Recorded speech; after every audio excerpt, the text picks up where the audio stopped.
ప్రధాన పత్రికలలోని ప్రధాన వార్తల విశ్లేషణ కార్యక్రమానికి స్వాగతం। ఈరోజు సాక్షి ప్రధాన ఎడిషన్లో ఎలాంటి ఆధారాలు లేవు, చంద్రబాబు కొవ్వు ప్రకటనపై సుప్రీంకోర్టు కన్నెర్ర, కోట్ల మంది భక్తుల మనోభావాలను దెబ్బతీస్తుందని తెలియదా, మీ రాజకీయాలకు దేవుడిని దూరంగా ఉంచండి, వాస్తవాలు నిర్ధారణ కాకముందే రాజకీయ ప్రకటనలు ఎలా చేస్తారు, అసలు ఆ నెయ్యిని వాడనే లేదని టీటీడీ ఈవో స్వయంగా చెప్పారుగా, లడ్డూ ప్రసాదంలో జంతు కొవ్వు ఉందని ముఖ్యమంత్రి ఎలా చెప్తారు, ఆధారాలు లేకపోయినా రాజ్యాంగ పదవిలో ఉన్న సీఎం అలా ఎలా ప్రెస్ ముందు మాట్లాడతారు, ఒక పక్క విచారణ జరుగుతుండగా ఆ వ్యాఖ్యలతో సిట్ దర్యాప్తు ప్రారంభం కాదా, ఆధారాలు లేకపోయినా రాజ్యాంగ పదవిలో ఉన్న సీఎం అలా ఎలా ప్రెస్ ముందు మాట్లాడతారు, ఒక పక్క విచారణ జరుగుతుండగా ఆ వ్యాఖ్యలతో సిట్ దర్యాప్తు ప్రభావితం కాదా అంటూ ఈ తిరుపతి లడ్డూకు సంబంధించినటువంటి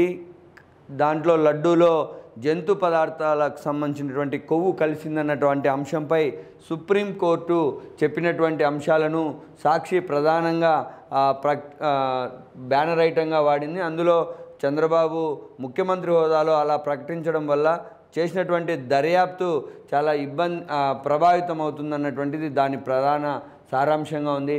ప్రజలకు విద్యుత్ ఛార్జీల షాక్, కూటమి ప్రభుత్వం 100 రోజుల పాలనకు కానుకగా సర్దుబాటు ఛార్జీల పేరుతో 8,100 కోట్ల భారం మోపేందుకు రంగం సిద్ధం చేసుకుందంటూ విద్యుత్ బిల్లులు ఈ రాష్ట్రంలో పెరగబోతూ ఉన్నాయి। 100 రోజుల కూటమి పాలనకు ప్రజలకు ఇచ్చేటువంటి గిఫ్ట్ అంటూ ఛార్జీలకు సంబంధించి కరెంటు ఛార్జీల మోతకు సంబంధించినటువంటి వార్తను ఒకటి, సాయం అందక నిస్సహాయంగా విజయవాడ కలెక్టరేట్కు పోటెత్తుతున్న వరద బాధితులు, ఈ ప్రభుత్వం మమ్మల్ని ముంచేసి రోడ్డున పడేసింది, జగన్ ప్రభుత్వమే ఉంటే మాకి దుస్థితి వచ్చేది కాదని ఆవేదన, తప్పుల తడకగా నష్టం అంచనా జాబితా, నెల రోజులైనా బాధితులకు అందని పరిహారం। ఏదైతే వరద ప్రభావిత ప్రాంతాలైనటువంటి విజయవాడ పరిసర ప్రాంతాల ప్రజలు వరద పూర్తయి చాలా రోజులు జరిగినప్పటికీ కూడా తమకు నష్టపరిహారం జాబితాలో తప్పుల తడకగా ఉందని, తమకు అన్యాయం జరిగిందని విజయవాడ కలెక్టరేట్కు జనాలు వస్తున్నారన్నటువంటి వార్తా కథనాన్ని సాక్షి ప్రధాన ఎడిషన్లో ప్రచురించింది। అదే జగన్మోహన్ రెడ్డి అధికారంలో ఉంటే, వైఎస్ఆర్ కాంగ్రెస్ పార్టీ ప్రభుత్వం అయితే ఇలా జరిగేది కాదన్నటువంటిది సాక్షి కథనం యొక్క సారాంశం। ఇక ఈనాడు విషయానికి వస్తే, జిల్లాకు సైబర్ పోలీస్ స్టేషన్, ఆన్లైన్ నేరాల అడ్డుకట్టకు ప్రభుత్వం సిద్ధం, కొత్తగా 24 స్టేషన్ల ఏర్పాటుకు ప్రతిపాదనలు, రాష్ట్రంలో ప్రతి జిల్లాలోనూ ఒక సైబర్ పోలీస్ స్టేషన్ను ఏర్పాటు చేయాలని రాష్ట్ర ప్రభుత్వం నిర్ణయించిందని, ఈ తరహా నేరాల సంఖ్య విస్తృతి రోజురోజుకు పెరుగుతున్న నేపథ్యంలో సమర్థవంతంగా వాటిని ఎదుర్కొనేందుకు సర్కారు సిద్ధమైంది। అందులో భాగంగానే సైబర్ పోలీస్ స్టేషన్లను నెలకొల్పేందుకు కసరత్తు చేస్తోంది। విజయవాడ, విశాఖపట్నం నగర కమిషనరేట్లతో పాటు అమరావతిలోని సిఐడి ప్రధాన కార్యాలయంలోనే సైబర్ పోలీస్ స్టేషన్లు ఉన్నాయి। ప్రస్తుతం అవసరాలకు అవి సరిపోవడం లేదు। ఎన్టీఆర్, విశాఖపట్నం జిల్లాల్ని మినహాయించి మిగతా 24 జిల్లాల కేంద్రంలో సైబర్ పోలీస్ స్టేషన్లను తేవాలని ప్రభుత్వం సంకల్పించింది। ప్రతి జిల్లాలో ఒక సైబర్ పోలీస్ స్టేషన్ ఉండాలన్నటువంటిది ప్రభుత్వం ఆలోచనగా ఉంది। దీనివల్ల సైబర్ నేరాలు జరిగినప్పుడు వాటికి సంబంధించినటువంటి రికవరీ కావచ్చు, సైబర్ నేరాలపైన ప్రజల్లో అవగాహన కల్పించేందుకు కావచ్చు, ఇవి ఉపయోగపడేటువంటి అవకాశం ఉంటుంది। సైబర్ నేరాల తర్వాత జరిగేటటువంటి పరిణామాలలో తొందరగా బాధితులకు న్యాయం చేసేటటువంటి అవకాశం ఉండేందుకు అవకాశం ఉంటుంది। ఇది ప్రభుత్వం చేసినటువంటి చాలా మంచి నిర్ణయంగా చెప్పుకోవచ్చు।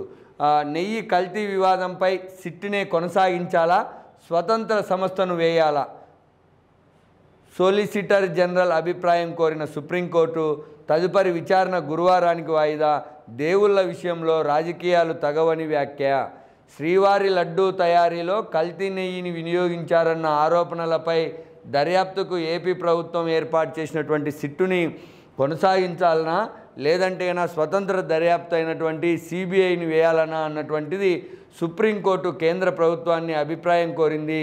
దీనిపై ఏ విషయాన్ని మీ యొక్క అభిప్రాయాన్ని గురువారంలోగా చెప్పాలని కూడా సుప్రీంకోర్టు చెప్పింది।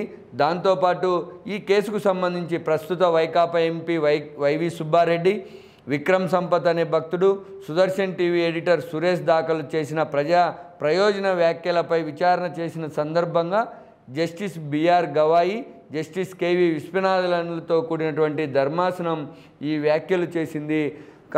ఈ దేవునికి సంబంధించినటువంటి అంశాలలో రాజకీయ జోక్యం వద్దని చెప్తూనే ఇప్పుడు ఆంధ్రప్రదేశ్ ప్రభుత్వం ఏదైతే సిట్టు దర్యాప్తు వేసిందో ఆ సిట్టు దర్యాప్తుతో నిజాలు తెలిసే అవకాశం ఉందా, లేదంటే స్వతంత్ర దర్యాప్తు అయినటువంటి సిబిఐని ఏమన్నా వేయాలని కేంద్ర ప్రభుత్వాన్ని కోరినట్లుగా తెలుస్తోంది. అదిగో అమెరికా దరఖాస్తుదారులకు శుభవార్త. 2.5 లక్షల అదనపు స్లాట్ల విడుదల.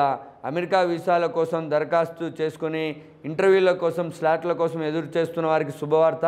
భారతీయుల కోసం 2.5 lakhs అదనపు వీసా స్లాట్లను విడుదల చేసినట్లు అమెరికా రాయబార కార్యాలయం వెల్లడించింది. ఎవరైతే ఉద్యోగాల కోసం వెళ్ళే వాళ్ళు ఉంటారో వాళ్ళకి అమెరికా వీసా అనేటువంటిది చాలా ప్రయోజనకరంగా ఉంటుంది. నూతన మద్యం విధానం ఖరారు. నేటి నుంచి దరఖాస్తుల స్వీకరణ.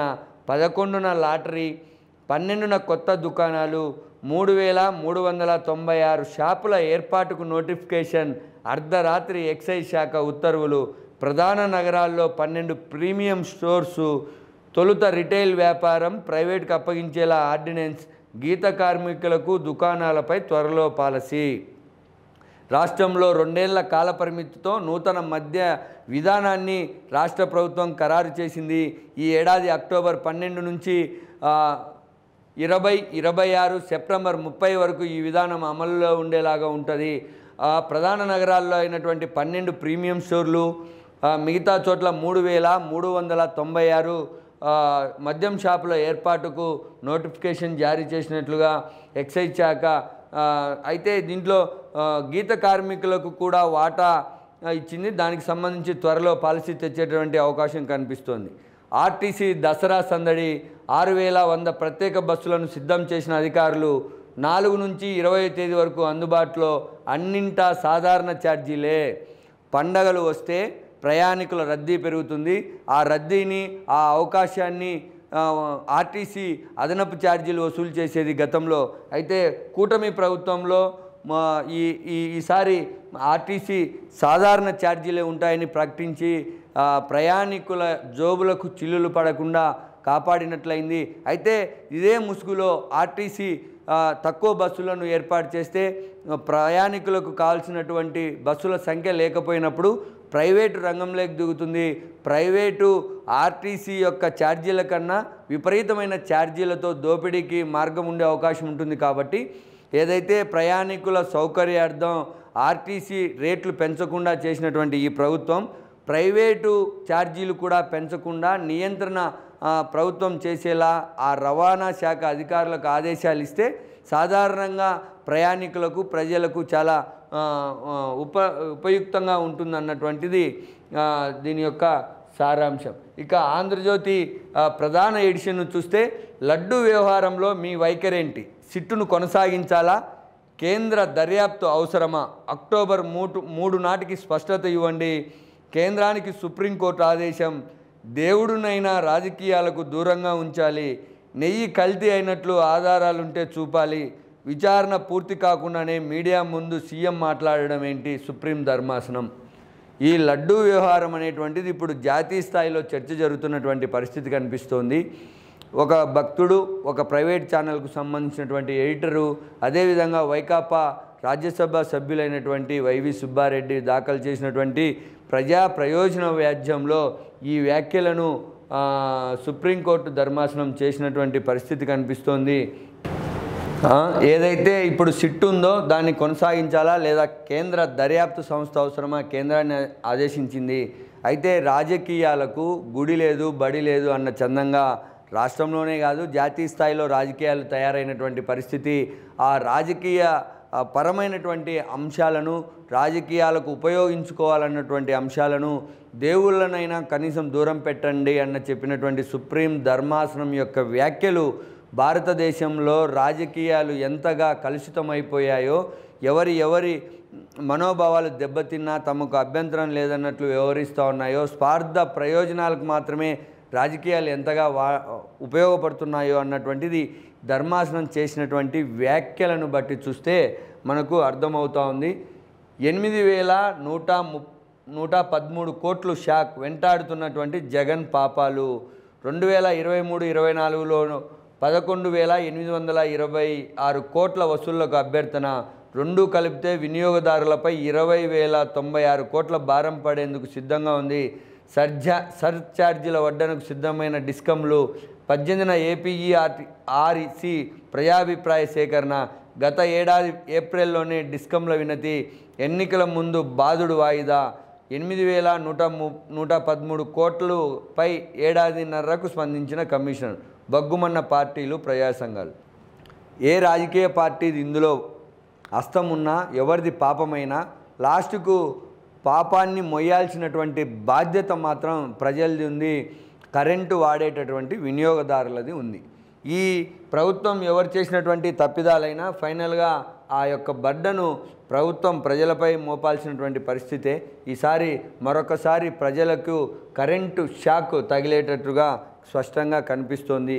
నైరుతి నిష్క్రమణ. అసాధారణ వానలు, వరదలతో ముంచెత్తి ముగిసిన 4 నెలల సీజన్. ఈ సీజన్లో ఏకంగా 9 అల్పపీడనాలు. ఏపీలో 18.6 అధిక వర్షపాతం. అయినా 42 మండలాలలోనే వర్షపాతం. దేశమంతా సాధారణం కన్నా 8% ఎక్కువ వాన. దక్షిణ మధ్య వాయువ్యంలో అధిక వర్షాలు. తూర్పు ఈశాన్య భారతంలో తగ్గిన వర్షపాతం. దేశంలోని 157 జిల్లాల్లో లోటు వర్షపాతం.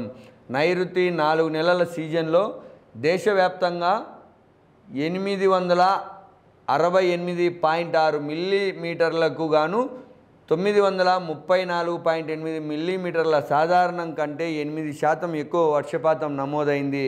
అది ముఖ్యంగా దక్షిణ మధ్య వాయువ్యంలోనే ఎక్కువ వర్షాలు నమోదయ్యాయి. ఈశాన్యము, తూర్పు భారతదేశంలో ఈసారి వర్షం తగ్గిందన్నటువంటిది దీని కర్తనం. బీమా భారం.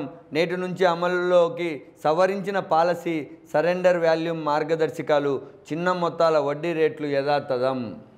దసరాకు సంబంధించి ఆర్టీసీ 6,100 ప్రత్యేక బస్సులు నడుపుతోంది. సాధారణ టికెట్ ధరలే వర్తిస్తున్నాయి. అక్టోబర్ 4 నుంచి 11 వరకు 3,040, దసరా తర్వాత 3,060 బస్సులను నడిపేందుకు ఆర్టీసీ ప్రణాళికలను సిద్ధం చేసుకున్నట్లుగా ఆర్టీసీ ప్రకటించింది. బ్రహ్మోత్సవాలు, నవరాత్రులు, సెలవుల నేపథ్యంలో ఆర్టీసీ ఏర్పాట్లు. రాష్ట్రం అంతటి నుంచి అదనపు బస్సులు కూడా ఏర్పాట్లు చేస్తున్నట్లు ఆర్టీసీ ప్రకటించింది. ఈ కూటమి ప్రభుత్వంలో రవాణా శాఖ మంత్రిగా ఉన్నటువంటి మండిపల్లి రాంప్రసాద్ రెడ్డి ఇప్పటికే ఆర్టీసీ ప్రజలకు ఉపయోగపడేట్టుగా ఉంటుంది. గత ప్రభుత్వం చేసినటువంటి పాపాల వల్ల ఆర్టీసీ చాలా ఇబ్బందుల్లో ఉంది. అయినప్పటికీ ఆర్టీసీని బలోపేతం చేస్తాం, ప్రజలపై భారం మోపమని తన ప్రమాణ స్వీకారం నాడు చేసినటువంటి వ్యాఖ్యలే దసరాకు సంబంధించినటువంటి విషయంలో కూడా ఆర్టీసీని ఆర్థికపరమైనటువంటి లాభాలు చేకూర్చేటువంటి అంశంలో ప్రజలపై వడ్డన వేయకోకుండా సాధారణమైన ఛార్జీలతో బస్సులు నడపాలన్నటువంటి ఆర్టీసీ నిర్ణయాన్ని సాధారణ ప్రజలు, ప్రయాణికులు హర్షిస్తున్నటువంటి పరిస్థితి అయితే కనిపిస్తోంది. జిల్లా ఎడిషన్ల విషయానికి వస్తే ఈనాడు వైఎస్ఆర్ జిల్లాలో నియంత్రికల్లో అవినీతి షాక్. కడపకు చెందిన సంస్థకు దోచిపెట్టే వ్యవహారం. ఉమ్మడి జిల్లాలో వెలుగులేకి అక్రమాలు అంటూ ఏపీడీసీఎల్లో సరఫరా చేసే విద్యుత్ నియంత్రణలో అవినీతి షాక్ కొడుతోందన్నటువంటిది ఒకటి బాగా పెద్ద వార్త కనిపిస్తోంది. కడప నగరానికి చెందిన ఒక సంస్థకు దోచిపెట్టే క్రమంలో అక్రమాల పరంపర కొనసాగుతోందన్నటువంటిది దాని వ్యవహారంగా ఉన్నట్లు పరిస్థితి కనిపిస్తోంది. అందుకు ఉదాహరణగా రాజంపేట మండలం ఊటుకూరుకు చెందిన ఒక రైతుకు వ్యవసాయ సర్వీస్ మంజూరు కాగా 25 కేవీ విద్యుత్ నియంత్రికతో పాటు 38 కేవీ విద్యుత్ లైన్ తీగలు కేటాయించారు. వీటికి పెనగలూరు మండలం నలపురెడ్డిపల్లెకి చెందిన మరో రైతు నుంచి 1,50,000 అక్రమంగా వసూలు చేసి అమర్చారు. సాధారణంగా విద్యుత్ సర్వీస్ మంజూరుకు మ్యాపింగ్ జరుగుతుంది. అనంతరం వరుస క్రమంలో సీనియారిటీ ఆధారంగా రైతులకు సర్వీస్ మంజూరు చేస్తారు. ఇక్కడ జరిగిన అక్రమంపై విజిలెన్స్ విచారణ జరిగింది. ఇటువంటి దందాలు ఉమ్మడి కడప జిల్లాలో అనేకం జరిగాయి అన్నటువంటిది ఒక భారీ వార్తనైతే నియంత్రికలలో అవినీతి షాక్. ఈ విద్యుత్ సంస్థ పైన ఏపీఎస్డిపిసిఎల్ పైన చాలా రోజులుగా పత్రికల్లో కథనాలు వస్తూ ఉన్నాయి. అందులో అవినీతికి సంబంధించి రకరకాల జరుగుతున్నటువంటి పరిస్థితి కనిపిస్తోంది. ఉమ్మడి ఏదైతే కొత్త ప్రభుత్వం అయితే తెలుగుదేశం పార్టీ, జనసేన, భారతీయ జనతా పార్టీకి సంబంధించినటువంటి కూటమి ప్రభుత్వంలో అయినా కానీ ఈ కరెంటు డిపార్ట్మెంట్లో జరుగుతున్నటువంటి విద్యుత్ సంస్థలలో జరుగుతున్నటువంటి అవినీతిని ఆపాల్సినటువంటి అవసరం ఉంది. రైతులకు వరుస క్రమంలో రాజకీయాలకు అతీతంగా వారికి కేటాయించాల్సినటువంటి అవసరం కూడా ఉంది. ఆలయ భూములు అన్యక్రాంతం, చోద్యం చూస్తున్న దేవాదాయ శాఖ అంటూ మైదుకూరులో కోట్లాది విలువ చేసే దేవాదాయ శాఖ భూములు అన్యక్రాంతం అవుతున్నాయి. ఫిర్యాదులు చేస్తే కానీ అధికారులు చర్యలకు ఉపక్రమించడం లేదన్నటువంటిది వార్తతో ఎక్కడెక్కడ అవి జరిగాయి అక్రమాలు అన్నటువంటి ఫోటోతో సహా క్యాప్షన్ ఇచ్చినటువంటి పరిస్థితి. ఇదేనా మీరు మాకిచ్చే మర్యాద? రిమ్స్ అధికారులపై ఎమ్మెల్యే, ఎమ్మెల్సీల ఆగ్రహం. ప్రజాప్రతినిధుల పట్ల మర్యాదలు పాటించే విషయంలో కడప ప్రభుత్వ సర్వజన ఆసుపత్రి అధికారులు నిర్లక్ష్యం ప్రదర్శించారు. చివరకు కడప ఎమ్మెల్యే మాధవిరెడ్డి, ఎమ్మెల్సీ రాంగోపాల్ రెడ్డి, మంత్రి సత్యకుమార్ సమక్షంలోనే ఆగ్రహం వ్యక్తం చేయగా తప్పును తెలుసుకొని క్షమాపణలు చెప్పడంతో వ్యవహారం సద్దుమణిగింది. ఏదైతే రిమ్స్లో మంత్రి సత్యకుమార్ పర్యటన సందర్భంగా ప్రజాప్రతినిధుల ప్రోటోకాల్ వివాదం నిన్న రిమ్స్లో అధికారుల నిర్లక్ష్యానికి అద్దం పట్టింది. దీంతో కడప ఎమ్మెల్యే మాధవిరెడ్డితో పాటు శాసనమండలి సభ్యులు భూమిరెడ్డి రాంగోపాల్ రెడ్డి అధికారులపై ఫైర్ అవడంతో తర్వాత తాము చేసిన తప్పని మరొకసారి జరగదని తెలియడం ఒప్పుకోవడం వల్ల వారు ఆ సమస్యకు సర్దుమరిగినటువంటి పరిస్థితి కనిపిస్తోంది. పేదలకు అత్యాధునిక వైద్యమే లక్ష్యమని వైద్య ఆరోగ్య శాఖ మంత్రి సత్యకుమార్ ప్రకటన నిన్న ఆయన చాలా బిజీగా గడిపినటువంటి పరిస్థితి కనిపిస్తోంది. పేలుడు పదార్థాలు తీస్తున్నాయి ప్రాణాలను. ఈ జిల్టెన్టిక్స్ వల్ల నిన్న వేముల్లో జరిగినటువంటి హత్య కేసుకు సంబంధించినటువంటి వ్యవహారంలో అసలు ఈ జిల్టెన్టిక్స్, ఈ డినోమినేటర్లు పులివెందుల నియోజకవర్గంలో జరుగుతున్న అక్రమ మైనింగ్కి సాక్షిభూతాలుగా నిలిచాయి. అక్కడ అక్రమ మైనింగ్లో వాడినటువంటి డినోమినేటర్లనే నిన్న హత్యకు ఉపయోగించినట్లుగా కూడా పోలీసుల దర్యాప్తులో తేలింది. ఆ అక్రమ మైనింగ్లో పనిచేసే కూలీలే హత్య కేసులో నిందితులుగా ఉండడం వల్ల ఈ డినోమినేటర్ల వ్యవహారం మరొకసారి తెరపైకి వచ్చింది. అంజన్న ఆలయ పునర్నిర్మాణం ఎప్పుడన్నా అసంతృప్తిగా ఆలయ నిర్మాణ పనులంటూ గెండి అంజన్న దేవస్థానానికి సంబంధించి సగం అయినటువంటి పనులు ఇంకా ఎప్పుడు పూర్తవుతాయన్నటువంటి అంశంలో 26 కోట్ల నిధులతో 3 ఏళ్ల క్రింద చేపట్టిన పనులు ఇంకా కొనసాగుతూనే ఉన్నాయి. ఈ పనులను డిసెంబర్ 20న అప్పటి సీఎం జగన్మోహన్ రెడ్డి ప్రారంభించినారు. ఇప్పటికీ కూడా అవి అట్లనే ఉన్నాయన్నటువంటిది వార్త ఒకటి ఈ ప్రధాన ఎడిషన్లో, జిల్లా ఎడిషన్లో కనిపిస్తుంది. కందిపప్పు వచ్చేస్తుంది అన్నటువంటి వార్తను కూడా ప్రయారిటీగా దసరా పండుగ వేళ లబ్ధిదారులకు పంచేందుకు ప్రభుత్వం నిర్ణయం అన్నటువంటి వార్త కూడా ఒకటి కనిపిస్తున్నటువంటి పరిస్థితి కనిపిస్తోంది ఈనాడు. ఇక ఆంధ్రజ్యోతి జిల్లా ఎడిషన్కు చూసినట్లయితే ఏ ఒక్కరికి వైద్యం కొరత రాకూడదు అన్నటువంటిది సత్యకుమార్ యొక్క వ్యాఖ్యలనే ప్రధానంగా దీంట్లో బ్యానర్ ఐటంగా ఇచ్చారు. వైసీపీ పాలనలో అనారోగ్య శాఖగా ఆరోగ్య శాఖ, కేంద్ర నిధులన్నీ పక్కదారి పట్టించారు రాష్ట్ర ఆరోగ్య శాఖ మంత్రి సత్యకుమార్. తన జిల్లా పర్యటనలో రాష్ట్రంలో ఉన్నటువంటి ఆరోగ్య శాఖను అనారోగ్య శాఖ గత ప్రభుత్వం మార్చిందని సత్యకుమార్ చేసినటువంటి విమర్శలు కూడా ప్రధానమైనటువంటి అజెండాగా కనిపించినటువంటి పరిస్థితి అయితే కనిపిస్తోంది. ఇది ఇక సాక్షి విషయానికి వస్తే వైఎస్ జగన్ హయాంలోనే ఆలయం దేదీప్యమానం. ఆలయాలు గత ప్రభుత్వంలోనే దేదీప్యమానంగా వెలుగొందాయి. వైఎస్ఆర్సీపీ ప్రభుత్వ హయాంలో రాష్ట్రంతో పాటు మన జిల్లాలో ఆలయాలకు మహర్దశ చేకూరింది. ముఖ్యంగా జిల్లాలోని అన్ని ప్రాంతాల్లోని ఆలయాల జీర్ణోద్ధరణకు అభివృద్ధికి నిధులు భారీగా మంజూరు చేశారు అన్నటువంటి కథనాంశాన్ని సాక్షి ప్రచురించినటువంటి పరిస్థితి కనిపిస్తోంది. రాష్ట్ర వ్యాప్తంగా ప్రధాన పత్రికలలో, అన్ని పత్రికల్లో లడ్డూ కల్తీపై సుప్రీంకోర్టు వ్యాఖ్యలు కీలకంగా కనిపించగా జిల్లాలో సత్యకుమార్ పర్యటనతో పాటు కరెంటు డిస్కంలలో అవినీతి, ఆలయాలలో వైఎస్ఆర్ కాంగ్రెస్ పార్టీ హయాంలో ఆలయాలకు చేసినటువంటి అభివృద్ధి అనేటువంటి అంశాలు జిల్లా ఎడిషన్లో ప్రధాన వార్తలుగా ప్రచురితమవుతాయి. రేపు పత్రికల్లో వచ్చేటువంటి వార్తల విశ్లేషణ కార్యక్రమంలో మళ్ళీ కలుద్దాం.